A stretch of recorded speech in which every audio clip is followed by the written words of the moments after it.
बिस्मिल्लाहिर्रहमानिर्रहीम। अस्सलाम वालेकुम नादरीन, आप यूट्यूब चैनल देख रहे हैं। मैं इमरान खान हूँ। सबसे पहले मियाँ नवाज शरीफ साहब के स्टेटमेंट्स हैं, मैं आपके सामने रखता हूँ। 3 मरतबा पाकिस्तान के वज़ीर आज़म रह चुके हैं मियाँ नवाज शरीफ, और इनके बहुत सारे अच्छे कारनामे भी हैं, बहुत सारे अजीब काम भी किए हैं। नवाज शरीफ साहब जब भी अपोजिशन में होते हैं तो इस्टेब्लिशमेंट के ख़िलाफ़ हो जाते हैं, और जब उनका हुकूमत में आने का मूड होता है तो वो इस्टेब्लिशमेंट की मदद से हुकूमत में आते हैं। चाहे 97 है, चाहे उससे पहले वाली हुकूमत है, चाहे 2013 है, तब भी मियाँ साहब ने इस्टेब्लिशमेंट के साथ काफ़ी साज़बाज की थी। और उसके बाद जिस तरह मियाँ साहब को निकाला गया वो भी एक तरह की ज़्यादती थी। फिर जब इमरान खान साहब की हुकूमत आई तो मियाँ साहब ने इस्टेब्लिशमेंट के साथ मिलकर दोबारा खेल खेला। अपने भाई को वज़ीर आज़म बनवाया, इमरान खान को जेल में डलवाया, डील करके पाकिस्तान वापस आए, और फिर अपनी बेटी को वज़ीर आला और अपने भाई को वज़ीर आज़म बनवा दिया। हालांकि इलेक्शन में मियाँ साहब हार चुके थे। मियाँ साहब की बड़ी अच्छी और तगड़ी सियासत थी पाकिस्तान में, और ऐसा नहीं है कि वो ख़त्म हो गई। अभी भी मियाँ साहब की सियासत बाकी है, लेकिन बहुत बुरी तरह तबाह हुई है। 2024 के इलेक्शन में मियाँ साहब की पार्टी सीटें नहीं जीत पाई, और बहुत बुरी तरह उन्हें शिकस्त हुई थी, क्योंकि मिलिट्री एस्टेब्लिशमेंट की छाप उनके ऊपर लग गई थी। और आज भी ये सूरत हाल है कि मियाँ साहब अगर इलेक्शन लड़ें, फ्री एंड फेयर इलेक्शन हो, तो तमाम वो लोग जो इंडिपेंडेंट अपनी ओपिनियन रखते हैं, या वो लोग जो न्यूट्रल ओपिनियन देते हैं, या वो लोग जो चले PMLN के हमायती भी हैं, वो भी ये कहते हैं कि अगर आज भी एक फ्री एंड फेयर इलेक्शन हो तो मियाँ साहब पाकिस्तान तहरीक-ए-इंसाफ का मुकाबला नहीं कर पाएंगे। आसिफ अली जरदारी और मियाँ साहब मिलकर भी नहीं कर पाएंगे। क्या मियाँ साहब की सियासत का रिवाइवल हो सकता है? ये तो वक्त बताएगा, और मियाँ साहब की जो सियासी पॉलिसी है वो बताएगी। लेकिन जो पॉलिसी मियाँ साहब इस वक्त चल रहे हैं ना, इस पॉलिसी के साथ रिवाइवल मुमकिन नज़र नहीं आ रहा, क्योंकि पाकिस्तान की मिलिट्री एस्टेब्लिशमेंट से पाकिस्तानियों के गिले बहुत ज़्यादा बढ़ गए हैं। जर्नैलों ने जिस तरह सियासत की है उससे पाकिस्तानी खाइफ हैं बहुत ज़्यादा, और पाकिस्तानियों को ये लगता है कि ज़्यादातर मसाइल इन्हीं की वजह से। देखिए, फ़ौज के बारे में अवाम की राय थोड़ी मुख्तलिफ है। फ़ौज के लिए बहुत मार्जिन है आज भी अवाम के अंदर। अवाम ये समझती है कि ये बॉर्डर पे भी लड़ते हैं, दहशतगर्दी के खिलाफ लड़ाई भी लड़ते हैं, और एक आम फौजी जो है वो इन चीज़ों के लिए उतना जिम्मेदार नहीं है। अवाम ये समझती है। लेकिन जो पॉलिसी साज हैं वो पूरी फ़ौज को सियासत के अंदर घसीटते हैं, और फिर उनके कहने पर ही फ़ौज गोली भी चला देती है, अपने लोगों पर भी चला देती है। अब जो गोली चलाता है वो तो एक बेचारा आम सोल्जर है ना, लेकिन वो हुक्म को पूरा कर रहा होता है, हुक्म को मान रहा होता है। तो ये जो पॉलिसियां बनाने वाले हैं, इनकी वजह से इदारे और अवाम के बीच में खलीज तो पैदा हुई है। अब जो पार्टी अपने आप को इदारे के साथ लिंक करती है या उसके साथ जोड़ती है, उसके लिए प्रॉब्लम पैदा हो जाती है, वो अवाम में गैर मकबूल हो जाती है। यही काम मियाँ नवाज शरीफ साहब के साथ हो रहा है। जब तक मियाँ साहब अपनी पॉलिसी ठीक नहीं करेंगे, मुझे नहीं लगता कि मियाँ साहब का जो सियासी रिवाइवल है वो हो पाएगा। अब आज़ाद कश्मीर में क्योंकि मियाँ साहब को अकेले भागने का मौका मिला, और मियाँ साहब अकेले भागे हैं उस इलेक्शन की दौड़ में, तो मियाँ साहब पहले नंबर पर आए। क्योंकि पीपल्स पार्टी तो हो या ना हो वो एक ही बराबर है, तो तय था इलेक्शन। मैंने आपको पहले बता दिया था कि यहाँ मियाँ साहब को हुकूमत बनाकर दी जाएगी, और गिलगित बल्तिस्तान में भी हमने आपको पहले बता दिया था कि वहाँ पीपल्स पार्टी को हुकूमत बनाकर दी जाएगी। तो ये फॉर्मूले पहले से तय थे। पाकिस्तान तहरीक-ए-इंसाफ ने बाइकआउट कर दिया था, तो मैदान बिल्कुल खुला था। तो अकेले भाग के मियाँ साहब जो है वो पहले नंबर पे आए, अपनी हुकूमत बना रहे थे। मियाँ साहब ने एक स्टेटमेंट दिया है कि इलेक्शन में सीट हारने पर हौसला नहीं हारना चाहिए। ये वैसे तो बड़ी हौसले वाली बात है कि हार जीत होती रहती है इलेक्शन में। मियाँ साहब भी इलेक्शन हारे हैं, यास्मीन राशिद से भी हारे हैं, और जो इलेक्शन हुआ वहाँ हज़ारा में मियाँ साहब का, वहाँ पे भी मियाँ साहब इलेक्शन हारे हैं, मानसेरा में। लेकिन सवाल ये पैदा होता है, ये ज़्यादा बड़ी बात नहीं है कि इलेक्शन में सीट हारने पर हौसला नहीं हारना चाहिए। इससे ज़्यादा बड़ी बात यह है कि अगर आप हार जाएं तो बड़े दिल से हार को तस्लीम भी करना चाहिए। मियाँ साहब इलेक्शन हार गए थे, लेकिन उन्होंने हार तस्लीम नहीं की, उन्होंने दिल बड़ा नहीं किया, बल्कि यास्मीन राशिद साहबा को लगातार जेल में रखा गया है, जिनकी सीट पे मियाँ नवाज शरीफ साहब ने कब्जा किया लाहौर में। और ये जो मियाँ साहब ने कब्जा किया, इसकी वजह से मियाँ साहब काफ़ी मजबूर भी हैं, क्योंकि ये सीट बड़ी कमज़ोर है। जब भी कभी एस्टेब्लिशमेंट चाहेगी, मियाँ साहब को दीवार के साथ लगा देगी, और इतना गंदा कर देगी कि मियाँ साहब बाद में सफाइयाँ ही देते रहेंगे। या मियाँ साहब को दिल बड़ा करते हुए, हौसला पैदा करते हुए हार मान लेनी चाहिए थी, और मियाँ साहब को यह कहना चाहिए था कि मैं यास्मीन राशिद से इलेक्शन हार गया हूँ, लिहाजा मैं बड़े दिल से इस हार को तस्लीम करता हूं। इसको कहते हैं हौसला। लेकिन मियां साहब इलेक्शन तो हार गए, हौसले के मैदान में भी हार गए। मियां साहब को हौसला रखना चाहिए था, इतने बड़े लीडर का, जो 3 मरतबा पाकिस्तान जैसे मुल्क का जो एटमी कुव्वत है उसका वजीर आजम रहा हो, और वो इतनी जल्दी हौसला हार जाए कि एक खातून से वो इलेक्शन हारा और उससे हार ही नहीं मानी गई, बल्कि वो डट के खड़ा हो गया, नहीं जी नहीं, मैं वो इलेक्शन ले लिया, उन्होंने चोरी कर लिया, आधी रात को आरओई तब्दील कर दिया और करके जैसे भी किया। तो मियां साहब कहते हैं इलेक्शन में सीट हारने पर हौसला नहीं हारना चाहिए। हौसला तो आप तब हार गए जब आपने हौसला ही नहीं किया अपनी हार तस्लीम करने का। एक और बात मियां साहब ने कही कि मेरे 3-4 साल में डॉलर 1 रुपया भी नहीं बढ़ा। ये बयान जो है मैंने चेक किया, सारा डाटा निकाला 2013 से लेके 2017 तक का, तो उस डाटा के मुताबिक रुपए की कदर कम हुई थी। मियां साहब कह रहे हैं कि डॉलर 1 रुपया भी नहीं बढ़ा। जब मियां साहब की हुकूमत आई तो 98 का था। जब मियां साहब की हुकूमत खत्म हुई, यानी मियां साहब को वजारत उज़्मा से हटाया गया, बाद में भी मियां साहब की अपनी हुकूमत थी, शाहिद का खान अब्बासी को लगाया गया था, इसहाक डार ही वजीर खजाना थे, लगभग 110 के आसपास, 98 से इनको मिला था। इमरान खान को जब हुकूमत मिली थी तो 129 रुपए का था। यानी मियां साहब को जब हुकूमत मिली थी तो डॉलर था 98 का, इमरान खान साहब को जब हुकूमत मिली थी तो डॉलर था 129 रुपए का। फिर उसके बाद शहबाज शरीफ साहब को 178 की मिली और आज 278 रुपए का डॉलर है, और ये 300 से ऊपर भी जा चुका है। बीच में इतना ज़्यादा एक जंप लगा था, लेकिन आज 278 रुपए का ये बहुत महंगा है। और ये इसहाक डार साहब की पॉलिसियां हैं जिनकी वजह से पाकिस्तान यहां पे पहुंचा, ये बात सारे मानते हैं। आप जब भी कभी पाकिस्तान का पूरा ऑडिट कर लें आप इकोनॉमी का, तो आपको पता चलेगा कि इसहाक डार साहब के फैसलों ने कितना नुकसान पहुंचाया। और मियां साहब के लगाए हुए जो IPPs थे, जो मियां साहब ने अपने दौरे हुकूमत में लगाए, उन IPPs ने जो बिजली के मंसूबे लगाए गए, जिनमें यह मुआहदा किया गया कि आप बिजली बनाएं या ना बनाएं, हम आपको बिल अदा करेंगे। ये जो मुआहदा किया गया, जिन लोगों के साथ किया गया, जिसमें बड़े बड़े कमीशन थे, इन मुआहदों ने पाकिस्तान की मईशत की कमर तोड़ के रख दी। आज मियां साहब कहते हैं जी हम कमाल काम कर रहे हैं, वो ये कह रहे हैं शहबाज शरीफ साहब दिन ब दिन हालात बेहतर कर रहे हैं।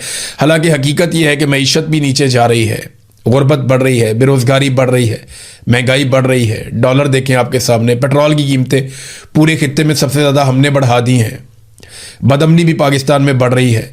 जब सारे हालात लगातार ख़राब हो रहे हैं तो मियां साहब कह रहे हैं कि उनका भाई बहुत अच्छे काम कर रहा है।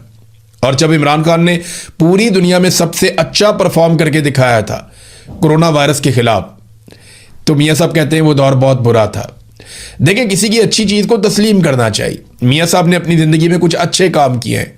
यानी जब एक प्रेशर आया मियां साहब के ऊपर, जब एटमी धमाका करना था, तो कम से कम उस दौर में एस्टेब्लिशमेंट ने किया हो, मियां साहब ने किया, मिलजुल के इन्होंने एटमी धमाके तो कर ही दिए थे ना। तो ये क्रेडिट जाना चाहिए, जो लोग उस वक्त थे उन सबको जाना चाहिए। तो इमरान खान को भी बहुत सारी चीज़ों का क्रेडिट जाना चाहिए। मियां साहब को अपना दिल बड़ा करना चाहिए कि बहुत सारे काम इमरान खान साहब ने बहुत अच्छे किए थे, जिन पे आजकल उनकी बेटी, उनका भाई जाकर अपने नाम की तख्तियां भी लगा लेते हैं बाद औक़ात। नादरीन, राणा सनाउल्लाह साहब ने एक स्टेटमेंट दिया। उन्होंने कहा जी कि आइन और कानून सियासी जमातों को एहतजाज की इजाज़त देता है, लेकिन वो सहूलत पाकिस्तान तहरीके इंसाफ को मैसर नहीं है। यानी ये इन्हें वो सहूलत नहीं दी जा सकती क्योंकि पाकिस्तान तहरीके इंसाफ पर 9 मई का इल्ज़ाम है, ये राणा सनाउल्लाह ने कहा। तो मामला ये है कि कल मिलिट्री एस्टेब्लिशमेंट की किसी और पॉलिटिकल पार्टी से अगर लड़ाई हो जाएगी तो वो उनके ऊपर कोई भी इल्ज़ाम लगाएं और वो ये कहें कि इनको हमने कोई जलसा जुलूस नहीं करने देना, कोई सियासी एक्टिविटी हमने इनको नहीं करने देनी, ये इलेक्शन जीतेंगे भी तो हमने इनको नताइज नहीं देने, तो फिर वो पॉलिटिकल पार्टी क्या करेगी? देखिए, 9 मई अपनी जगह पे है, वो अब एक कानूनी मामला है, वो अदालतों में चलने दीजिए, वहां पे सबूतों की बुनियाद के ऊपर फैसले होने दीजिए।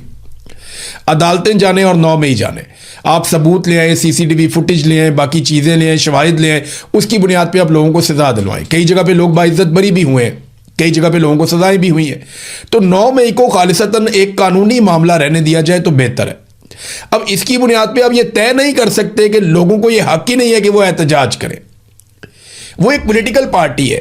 अगर आप फर्ज कर लेंगे 9 मई में पाकिस्तान तहरीके इंसाफ के लोग एहतजाज करने निकले भी, अव्वल तो तहरीके इंसाफ बड़ा कैटेगोरिकली कहती है, इमरान खान साहब भी, कि ये एक फॉल्स फ्लैग ऑपरेशन था और CCTV चोरी जिन्होंने की है सीसीटीवी फुटेज, वही इसके लिए जिम्मेदार है। और वो ये कहते हैं कि जानबूझकर नकाबपोश भेजे गए जिन्होंने तोड़फोड़ की है, हमारा तो इससे लेने देने ही कोई नहीं है, वो ये कहते हैं। मलक दीन खेल के इलाके में अगर आप जाए ना तो वहां पे आपको हर 10 में से 9 या 10 बंदे आपको पाकिस्तान तहरीके इंसाफ के ही मिलते हैं। वहां पे आपको 2 ही झंडे नजर आते हैं, एक पाकिस्तान का और एक तहरीके इंसाफ का। और ये वो इलाका है जहां पे पाकिस्तान तहरीके इंसाफ का झंडा दुकान पे बिकता है। नॉर्मली जो पॉलिटिकल पार्टीज है वो अपने झंडे मुफ्त देती हैं, लेकिन यहां पे पाकिस्तान तहरीके इंसाफ का झंडा जो है वो दुकान पे बिकता है और लोग खरीद के अपने साथ रखते हैं। तो वाबस्तगी ऐसी जबरदस्त है पीटीआई के साथ। तो ये भी पाकिस्तान तहरीके इंसाफ का दीवाना था। ये नौजवान बहुत ज्यादा पाकिस्तान तहरीके इंसाफ को पसंद करता है, हर तहरीक के अंदर जाता रहा। जैसे बाकी नौजवान अपनी वीडियोस लगाते हैं, ये भी अपनी वीडियोस लगाता रहा सोशल मीडिया पे। ये कोई ओहदे शोदे पे नहीं रहा, इसकी उम्र जो इसकी अब, क्योंकि वहां पे जो खैबर राइफल्स के हेड ने राब्ता किया, यानी जब ये बंदा वहां पे मारा गया इस्लामाबाद रावलपिंडी में, तो खैबर राइफल्स का जो हेड है उसने राब्ता किया इसके खानदान से और पूरी कौम के लोग इकट्ठे होकर जाकर उनसे मिले। अब उन्होंने जो मालूमात वो कौम के लोगों ने दी है वहां पे जाके खैबर राइफल के हेड को, या वहां जाके उन्होंने जो बताया और जो इलाके से मालूमात इकट्ठी हुई है वो मैं आपके सामने रखता हूं।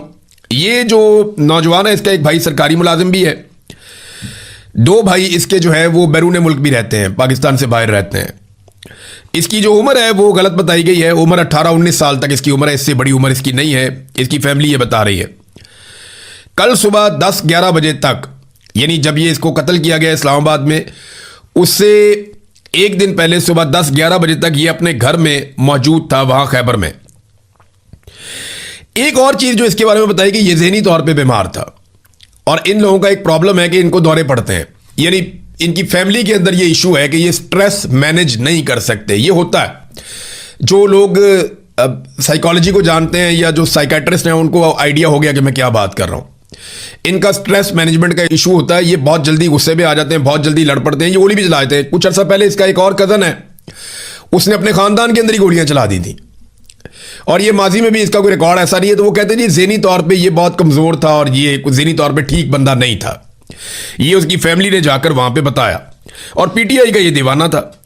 अब ये बंदा रावलपिंडी कैसे पहुंचा, क्योंकि यहां इसके इलाके में पिस्तौल किसी के पास होना कोई अजीब बात नहीं, हर एक के पास ही होता है। ये बाड़ा के करीब रहने वाले हैं तो वहां पे तो सारी दुनिया पिस्तौल लेने जाती है। आप अभी सोशल मीडिया पे लिखें बाड़ा वेपन्स तो आपको मार्केट खुल जाएगी, जो मर्जी उनसे वेपन खरीदता रहे, वहां से निकालना आपका अपना काम है। क्योंकि बाड़ा से जब आप निकलते हैं तो जगह जगह रास्ते में नाके होते हैं और रावलपिंडी तक आप हथियार लेके पहुंच जाएं तो ये बड़ी अजीब बात होती है। लेकिन ये नौजवान के पास पिस्तौल कहां से आया इसके बारे में अभी कोई पक्की इंफॉर्मेशन नहीं है, लेकिन वहां पे किसी के पास पिस्तौल होना ये कोई अजीब बात भी नहीं है। वहां बाड़ा में या खैबर में किसी के पास पिस्तौल होना कोई अजीब बात नहीं है। हाँ, ये पिस्तौल लेकर यहां पे आ जाना ये थोड़ी सी अजीब बात है। तो अब जो कुछ भी हुआ वो सीसीटीवी फुटेज आएगी तो पता चलेगा कि वहां पे हुआ क्या, ये कहां दाखिल होना चाह रहा था, पहले गोली किसने चलाई, वाकया कैसे हुआ, किसी लड़ाई के नतीजे में हुआ या ये प्लान करके गया था और इसने अटैक कर दिया एकदम सिक्योरिटी फोर्सेस के ऊपर। तो जो असल बात है वो तो बाद में पता चलेगी। अब ये पब्लिक ट्रांसपोर्ट के अंदर गया, ये भी बात आप ज़हन में रखिएगा। जो अभी तक सोर्सेज ने बताया वो यही बताया कि ये किसी पब्लिक ट्रांसपोर्ट पे गया है, इसके बाद अपनी कोई ट्रांसपोर्ट भी नहीं है जिस पे बैठ के ये रावलपिंडी तक जा सके। तो ये है नाज़रीन अब तक जो हमें सूरत-ए-हाल पता चली है इस लड़के के बारे में, मोहम्मद हुसैन के बारे में। पीटीआई का कारकुन है, ज़हनी तौर पे कमज़ोर है और ये स्ट्रेस मैनेजमेंट के इसके इश्यूज हैं जो माजी में भी रहे और इसके अलावा इसकी अपनी फैमिली के अंदर भी इस किस्म के इश्यूज होते हैं। 2 भाई इसके बैरून मुल्क हैं और पूरी कौम ने जाकर बाकायदा सरकार को बताया कि जनाब ये ऐसा नहीं। अब ये कहा गया कि सुहेल आफरीदी से ये राब्ते में था। जब खबर दी गई तो उससे ऐसा तासुर बना कि जैसे जब ये गोली चलाने गया जीएचक्यू के ऊपर हमला हुआ तो उस वक्त सुहेल आफरीदी इसको फोन पे इंस्ट्रक्शन दे रहे थे कि जनाब अंदर बढ़ जाओ, जाके मार दो सारों को, ये कर दो वो कर दो। ऐसा नहीं है। जो टाउट्स ने बयानियां बनाया उसको इस तरीके से सनसनीखेज बनाने की कोशिश की गई जैसे 9 मई को सनसनीखेज बनाया गया था और एक पूरे फॉल्स फ्लैग ऑपरेशन को उठा के एक पॉलिटिकल पार्टी के खाते में डाल दिया था। ये उसी तरह की कार्रवाई करने की कोशिश की गई है। सुहेल आफरीदी से इसका जो एक राब्ता रजिस्टर्ड हुआ वो 2024 की जनवरी में हुआ था कि जनवरी 2024 में अब तक की इतला के मुताबिक जो इंफॉर्मेशन बाहर आई, जनवरी 2024 में इसका सुहेल आफरीदी से राब्ता हुआ था इलेक्शन से पहले। और इलेक्शन से पहले तमाम लोगों से ही राब्ते करते रहते हैं, जो मर्जी जिसको मर्जी टेलीफोन कर लेता है। तो ये कोई अजीब या अचंभे की बात नहीं होती, ये होता रहता है।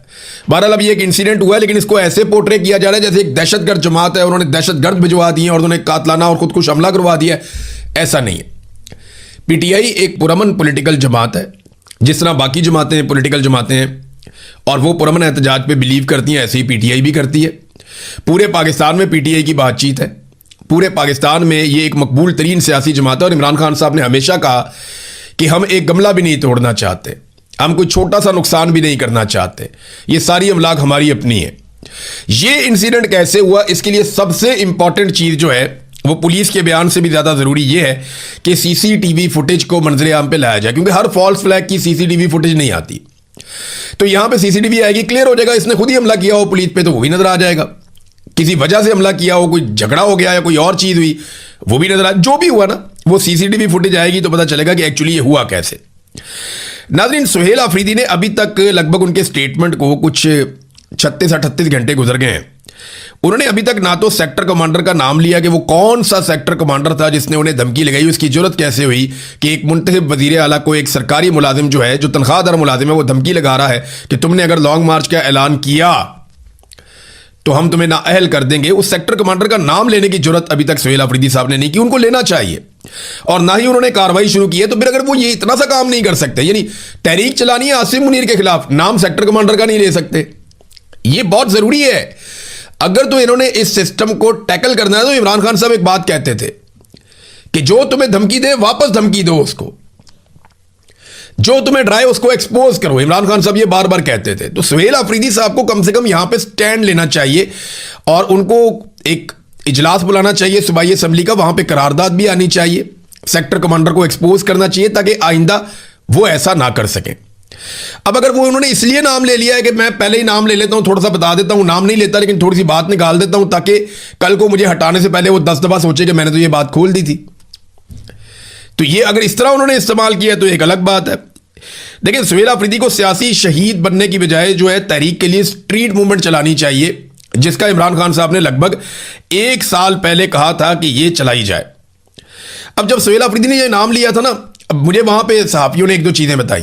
उन्होंने कहा अब सुहेल आफरीदी ने ये नाम लिया ना कि सेक्टर कमांडर ने मुझे धमकी लगाई है, तो बाद में पीटीआई के लोग पीछे आए सहाफियों के और उन्होंने बाद में कहा, सफाइयां देते रहे कि जनाब ये तो मुंह से निकल गई बात, स्लिप ऑफ टंग हो गई, हम ये बात करना नहीं चाहते थे, हमारे मुंह से ये बात निकल गई। भाई निकल गई है तो अब उसके ऊपर पैरा दें और आप बताएं कि किसने किया, क्यों किया, कैसे किया, किस वक्त किया और उस पर कानूनी कार्रवाई कौन सी होनी चाहिए। एक और चीज मैं सुहेल आफरीदी साहब से गुजारिश करना चाहता हूं और वो इस बात पर तवज्जो दें। मुझे 1 नहीं 2 नहीं 3 नहीं, ज्यादा लोगों ने और बार बार ये बातें बताई हैं, अलग अलग सोर्सेज ने ये बातें बताई हैं कि अब्दुल हादी उर्फ पतंग और एक हैं जनाब नवीद साहब जो इनके भाई हैं सुहेल आफरीदी के, और एक इदरीस साहब है जो गालिबन इनके चचा हैं। मेरी सिर्फ इतनी गुजारिश है कि अभी तहरीक का टाइम है, आप इन पे नजर रखें और ना सिर्फ इनके ऊपर नजर रखें बल्कि आप इन्हें कंट्रोल करें। ये लोग लगातार जो कर रहे हैं वो कोई भी पॉलिटिकल आदमी कभी भी बर्दाश्त नहीं कर सकेगा, उसका बोझ नहीं उठा सकेगा। ये लोग सुहेल आफरीदी के रिश्तेदार हैं, अब्दुल हादी उर्फ पतंग हैं, इदरीस नामी है उनके चचा गालबन, फिर एक उनके भाई भी हैं। तो इन चीजों का ख्याल रखना पड़ेगा उन्हें, उनका करियर अभी शुरू हुआ है। उस्मान बुज़दार के रिश्तेदार पागल हो गए थे, अंधाधुंध वो पैसा बनाने के चक्कर में वो अजीब तरीके से लग गए थे, लेकिन उस वक्त इमरान खान साहब बाहर थे, हमने इसको रिपोर्ट किया, उन्होंने एक्शन भी लिया था। लेकिन सुहेल आफरीदी साहब को ये चीजें खुद ही करनी पड़ेंगी, इस पे वो तवज्जो दें, वरना उनके लिए ना मुस्तकबिल में बड़े मसाइल हो जाएंगे। इमरान खान साहब की बहनें गई थी मिलने के लिए अपने भाई को, आज फिर मुलाकात नहीं करवाई गई, अभी तक तो मुलाकात नहीं हुई, तो रात हो गई अब तो एक मरतबा फिर मुलाकात नहीं हुई इमरान खान साहब की उनकी बहनों से। सारी कोशिशें करके उन्होंने देख ली, ये कैद तन्हाई खत्म नहीं हो रही, ना ही अदालत कोई सहूलत दे रही है। पाकिस्तान तहरीक इंसाफ ने सुप्रीम कोर्ट के बाहर एहतजाज किया, सारे इकट्ठे हुए, फिर एहतजाज को कॉल ऑफ किया गया जब अदालत ने एक तारीख दे दी कि ठीक है जी हम ये केस लगा देते हैं इमरान खान साहब की मुलाकात के हवाले से, कैद तन्हाई के हवाले से। तो मामला यहां तक पहुंच गए हैं कि सारी कोशिशें करके देख लेते हैं, लेकिन क्योंकि एक शख्स ने फैसला किया हुआ कि मैंने मुलाकात नहीं होने देनी, तो कोई कानून, कोई अदालत, कोई इदारा, कोई पार्लिमान, कोई वजीर आजम, कोई कैबिनेट मेंबर, कोई अवामी एहतजाज दबाव, कोई चीज जो है, कोई लॉ बुक वो उसको वायलेट नहीं कर सकती जो फर्द वाहिद का हुक्म है। इसको डिक्टेटरशिप नहीं कहेंगे तो आप क्या कहेंगे। नाज़रीन, 13 और 14 अगस्त की दरमियानी रात पाकिस्तान तहरीक इंसाफ ने अनाउंस किया कि पाकिस्तानी निकलेंगे और इमरान खान के साथ इज़हार यकजहती करेंगे। अब ये क्योंकि जश्न की रात होती है, वैसे ही पाकिस्तानी निकलते हैं, तो पाकिस्तान तहरीक इंसाफ के झंडे जितने ज़्यादा नजर आएंगे उतना ज़्यादा पता चलेगा कि पाकिस्तान तहरीक इंसाफ किस शिद्दत के साथ शहरों में निकली है और किस तरीके से वो एहतजाज भी कर रही है और इमरान खान साहब के हक में एहतजाज भी कर रही है और साथ में अपनी जश्न आज़ादी को भी सेलिब्रेट कर रही है। तो ये 13 और 14 अगस्त की दरमियानी रात को निकलने के लिए पाकिस्तान तहरीक इंसाफ ने अनाउंसमेंट की है। एक और चीज़ नाज़रीन मैं आपके साथ शेयर करता हूँ, ये इधर सलमान अकरम राजा साहब बड़े सीनियर आदमी हैं, बड़े ज़बरदस्त वकील हैं, बड़ी शानदार इनकी वकालत है, बड़ा लंबा इनका करियर है और लड़ाई इनकी हो रही है मिशाल यूसुफजई से। मैं हैरान हो जाता हूँ कि ये किस लेवल पे क्या लड़ाइयाँ चल रही हैं। इनकी एस्टेब्लिशमेंट ने अजीबोगरीब किस्म के पाकिस्तान में खेल खेले हैं, अजीबोगरीब ही सूरत हाल पाकिस्तान में रहती है। ये मिशाल यूसुफजई का या सलमान अकरम राजा साहब का बनता है उनके साथ लड़ना, या ये लड़ाई बनती नहीं है? वो पार्टी के सेक्रेटरी जनरल हैं, वो फैसला करें। माजी में भी उन्हें कहा गया फैसला करो, वो फैसला नहीं कर पाए। मेरे ख्याल में सलमान अकरम राजा साहब को शायद सियासत की इस बात की समझ ही नहीं आई कि जितना ज़्यादा आप गुंजाइश निकालते जाते हैं उतना ज़्यादा आपके लिए प्रॉब्लम होती जाती है।